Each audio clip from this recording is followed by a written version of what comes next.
আসসালামু আলাইকুম এভরিওয়ান। এখানে কিছু গস কাপড় রয়েছে, এগুলোর কালার দেখাবো তোমাদের আর এর দাম কেমন তাও শেয়ার করব। চলো প্রথমে বলে নেই, এই কাপড়টার উপর হালকা একটু জরি দিয়ে কাজ করা আর এইটার গজ হচ্ছে 70 টাকা করে। আর এইগুলোর কিন্তু বেশ কয়েকটা কালার রয়েছে। প্রথম যেটা দেখালাম ওইটা হচ্ছে কমলা কালার, আর এটা হচ্ছে জলপাই কালার, আর এরপর যেটা রয়েছে এটা হচ্ছে হালকা গোলাপি কালারের মধ্যে, হালকা গোলাপি না মানে হালকা মিষ্টি কালারের মধ্যে আর কি। তো আমার কাছে এই তিনটা কালার খুবই ভালো লেগেছে, যেই কারণে আমি এই তিনটা কালারই বের করেছিলাম।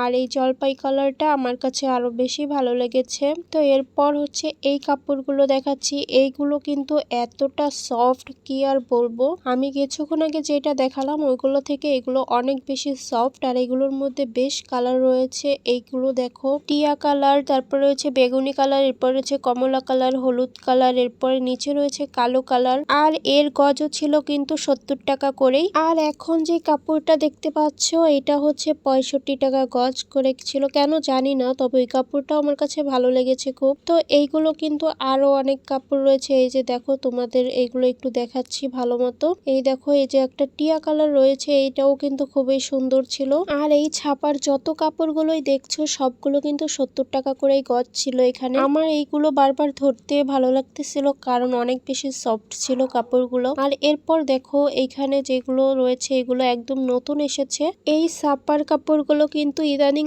অনেক চলতেছে, তো এই গজ কাপড়গুলো নাকি প্রচুর বেচা কিনা হচ্ছে। তো যাই হোক, আমার কাছে কিন্তু এই কালারগুলো ভালো লেগেছে। এইগুলো কিন্তু আরো অনেক কালার রয়েছে ভিতরে। এইখানের এই যে গোলাপি কালারটা আর হচ্ছে খয়েরি কালারটা আমার কাছে অনেক বেশি ভালো লেগেছে। আর এরপর দেখো কমলা কালার, ওইটাও কিন্তু ফুটে উঠেছে। তো এই কারণে এই কালারগুলো আমি বের করেছিলাম বলে। আর এখন যে গস কাপড়টা দেখতেছো এটা কিন্তু আমি নিয়েছি, আর পাশেরটা আমার বোন নিয়েছে। তো এইখানে এই কাপড়গুলোর মধ্যে তোমাদের কোন কাপড়টা ভালো লেগেছে তা অবশ্যই কমেন্ট করে জানিয়ে দিও। কিন্তু আমার কাছে কিন্তু যে সবগুলোই অনেক ভালো লেগেছে, আর এগুলো বাসায় পরার জন্য একদম পারফেক্ট। সবগুলোই খুবই সুন্দর ছিল। আল্লাহ হাফেজ।